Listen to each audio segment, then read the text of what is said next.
हाँ तो बताओ बच्चों, एक इंसान के शरीर में सबसे लंबी हड्डी कौन सी होती है और उसका क्या नाम है?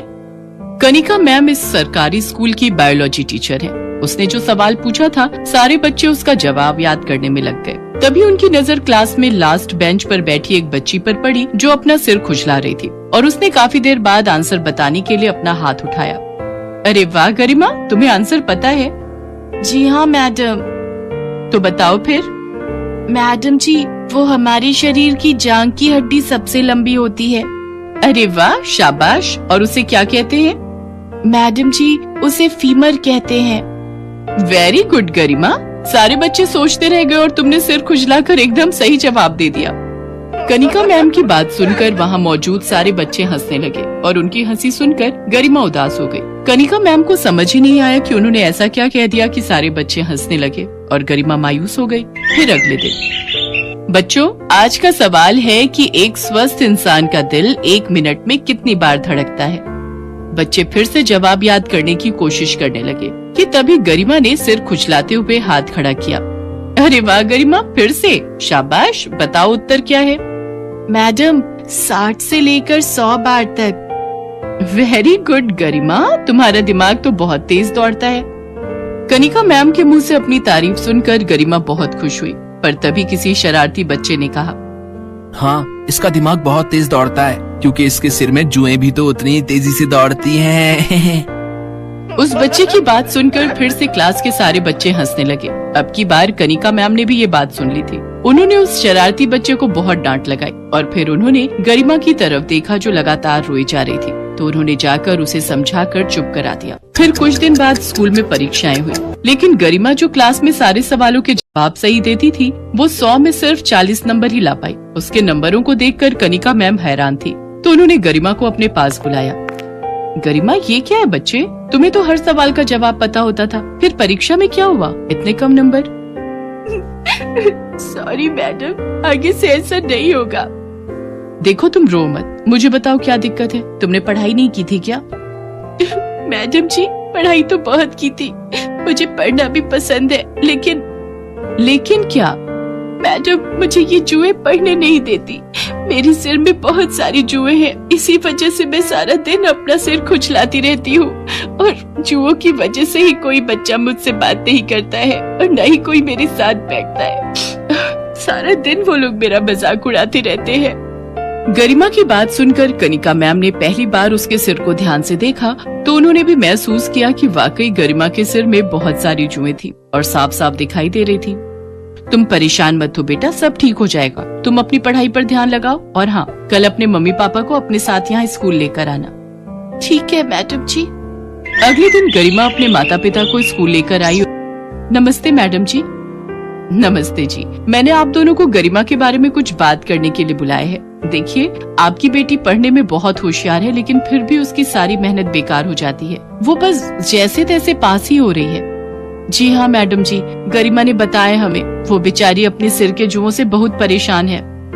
गरिमा ने हमें बताया था कि वो सारा वक्त अपने सिर में खुजली करती रह गई और उतने में पेपर का समय पूरा हो गया, जबकि उसे सब आता था, पर फिर भी वो सब कुछ नहीं लिख पाई।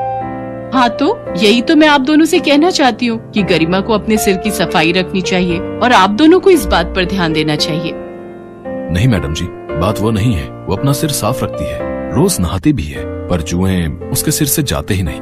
उसकी इस बीमारी से तो हम बहुत परेशान हैं। देखिए, एक बात समझ लीजिए कि ये कोई बहुत बड़ी बीमारी नहीं है। कई बार गंदगी की वजह से सिर में जुएं पड़ जाती हैं और कई बार कुछ और कारणों की वजह से भी ऐसा हो सकता है। मैडम, हमने इसका इलाज कराने की भी कोशिश की। वो एक डॉक्टर थे, डरला मोटोजी। हाँ, मैं समझ गई, डर्मेटोलॉजिस्ट। फिर क्या हुआ? उनकी फीस और इलाज बहुत महंगा था, तो हम उनके पास जा नहीं पाए। मैं एक छोटा सा किसान हूँ, मेरे पास ज्यादा पैसे नहीं है। अच्छा, एक काम कीजिए, मैं ये पता लिख कर दे रही हूँ, आप उन डॉक्टरों से मिल लीजिए। ये भी डरला मोटोजी हैं? हाँ, ये भी वही है और बहुत अच्छे डॉक्टर हैं। पर मैडम जी, इनकी फीस। आप फिक्र मत कीजिए, वो मेरे पति हैं, आपसे इलाज के पैसे नहीं लेंगे। कनिका मैम की बात सुनकर गरिमा के माता पिता को बड़ी राहत मिली। अगले ही दिन वो गरिमा को डॉक्टर आकाश के पास ले गए। डॉक्टर साहब नमस्ते। नमस्ते। डॉक्टर साहब, वो हमें मैडम जी ने भेजा है। अच्छा, तो आप गरिमा के माता पिता हैं और तुम गरिमा होगी, है ना? जी सर। आओ भाई गरिमा, यहाँ मेरे पास आकर बैठो।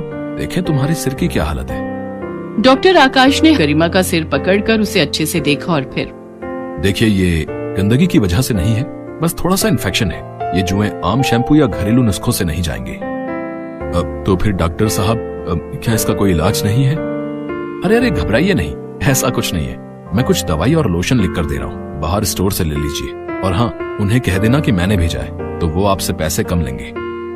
डॉक्टर आकाश और कनिका मैम बहुत अच्छे इंसान थे। उन्होंने गरिमा और उसके घर वालों की बहुत मदद की थी।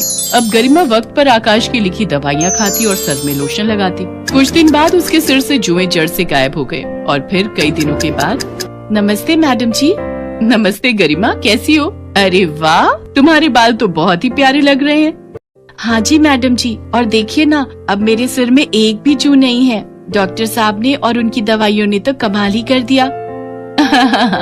हस्बैंड किसके हैं? कनिका मैम की बात सुनकर गरिमा जोर जोर से हंसने लगी। कुछ दिन बाद स्कूल में फिर से परीक्षाएं आई। इस बार गरिमा ने पहले से भी ज्यादा मेहनत की और पूरा पेपर अच्छे से दिया। जब परीक्षा का रिजल्ट आया तो सभी हैरान रह गए, क्योंकि गरिमा पहली बार अपनी क्लास में फर्स्ट आई थी। और इस बार क्लास में फर्स्ट आई है गरिमा, पूरे 98% मार्क्स के साथ। स्कूल के सभी बच्चों के साथ साथ उनके माता पिता और स्कूल का बाकी स्टाफ भी वहाँ मौजूद था। और ये देखकर गरिमा के माता पिता की आंखों में आंसू आ गए और खुद गरिमा भी खुशी से रोने लगी। शायद उसके माता पिता के साथ साथ उसने भी खुद से सारी उम्मीदें तोड़ ली थी, जो अब पूरी होती दिख रही थी। ये सब आपकी और डॉक्टर साहब की वजह से ही हो पाया मैडम जी, आपका बहुत बहुत शुक्रिया। अरे नहीं बहन जी, आपकी बच्ची तो शुरू से ही होशियार थी, बस उसे थोड़ी सी मदद की जरूरत थी। आप बिल्कुल चिंता मत कीजिए, मुझे पूरा विश्वास है गरिमा अपने जीवन में बहुत कुछ हासिल करेगी। हाँ मैडम जी, मैंने तो सोच भी लिया, अपनी गरिमा को मैं डरला मोटोजी बनाऊंगी। मम्मी, डरला मोटोजी नहीं, डर्मेटोलॉजिस्ट। गरिमा की बात सुनकर वहाँ खड़े सारे लोग जोर जोर से हंसने लगे। कनिका मैम भी बहुत खुश थी, क्योंकि उनकी थोड़ी सी कोशिश से एक बच्ची की जिंदगी संवर गई थी और उसके सपनों को पंख मिल चुके थे।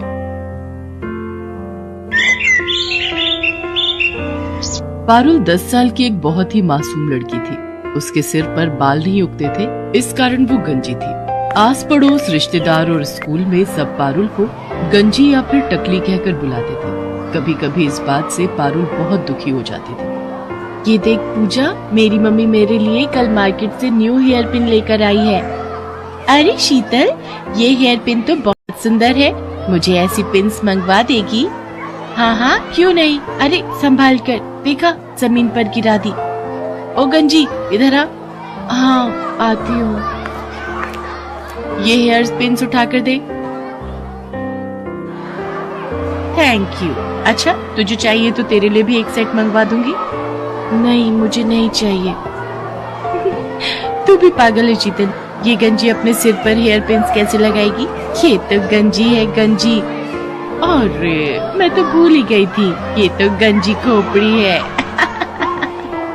तभी वहाँ क्लास टीचर आ जाती है और सब बच्चे खड़े हो जाते हैं। गुड मॉर्निंग बच्चों, आज आप सबके लिए एक बहुत अच्छी न्यूज है। हमारे स्कूल में एक बहुत बड़े लेवल का फैशन शो होने जा रहा है, इसलिए आप सब भी उसकी तैयारी शुरू कर लें।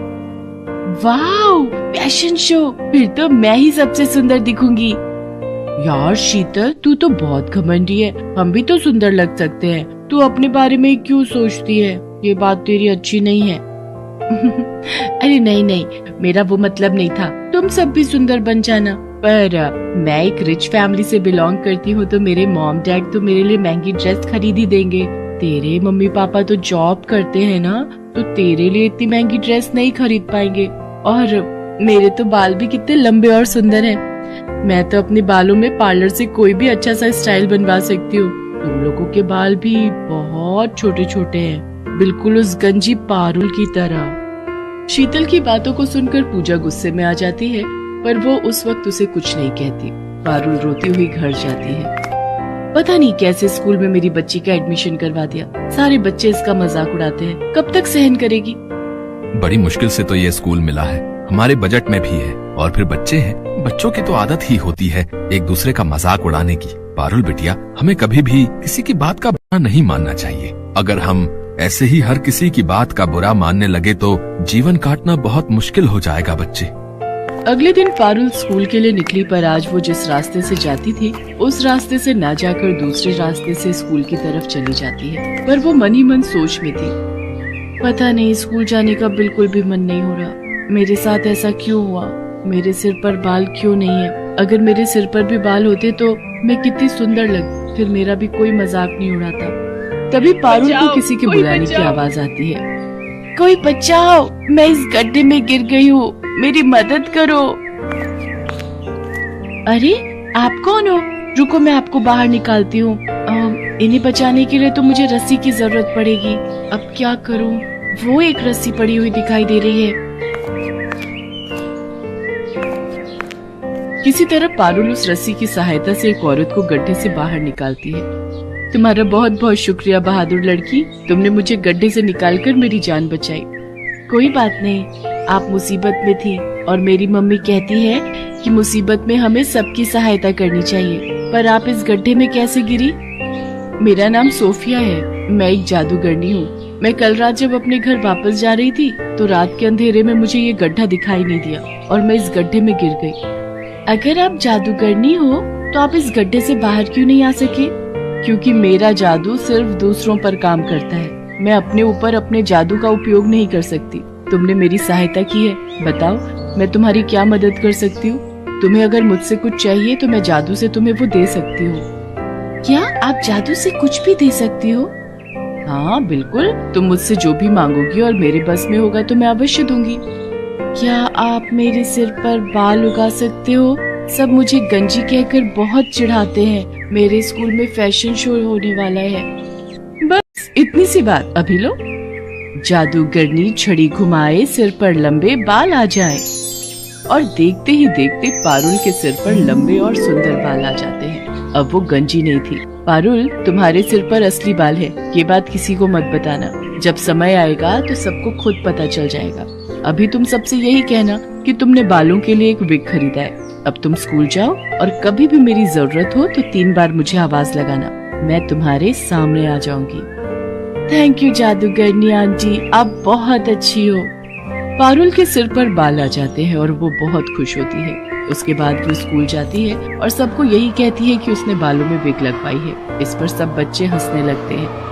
विग लगाने से क्या होता है तो तू अभी भी गंजी ही ना। पारुल शीतल की बात का बुरा नहीं मानती।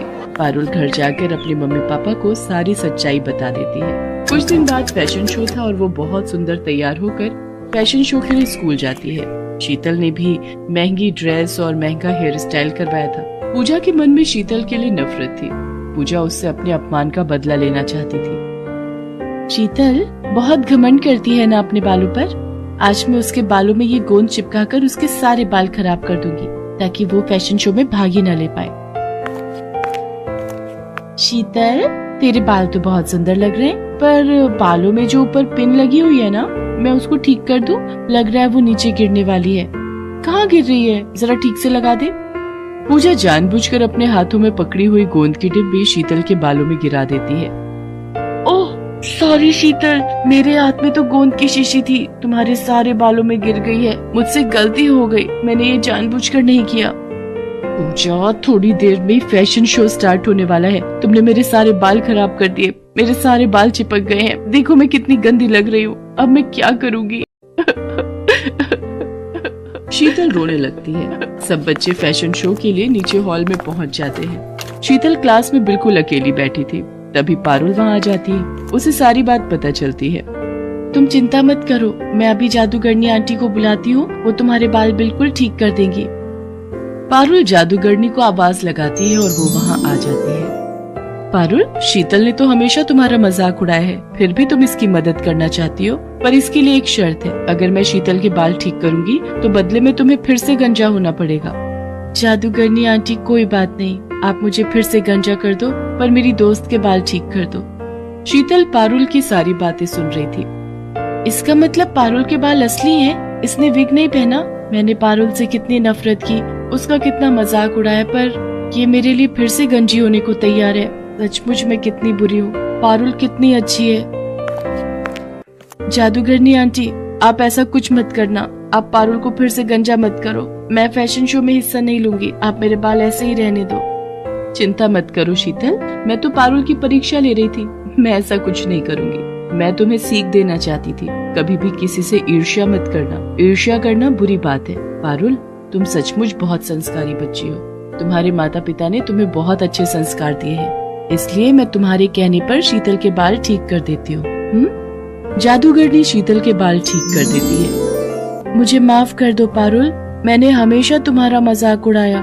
मेरी अपनी दोस्त पूजा मेरे साथ गलत कर गई। मैं सबको बताऊंगी कि तुम बहुत अच्छी हो। पारुल, अब मैं चलती हूँ। अब मैं कुछ समय के लिए यहाँ से दूर जा रही हूँ, इसलिए मेरा तुमसे मिलना नहीं हो पाएगा। मैं जब भी वापस आऊंगी तो तुमसे जरूर मिलूंगी। पारुल और शीतल दोनों मिलकर फैशन शो में हिस्सा लेती हैं। शीतल सबको पारुल के बारे में बताती है। शीतल ने पूजा से बात करना बंद कर दिया था, क्योंकि पूजा ने जानबूझकर बहुत बड़ी गलती की थी। उस दिन से पारुल और शीतल दोनों अच्छी दोस्त बन जाते हैं। पारुल ने हमेशा दूसरों की मदद की, और जो दूसरों की मदद करता है हमेशा उसके साथ अच्छा ही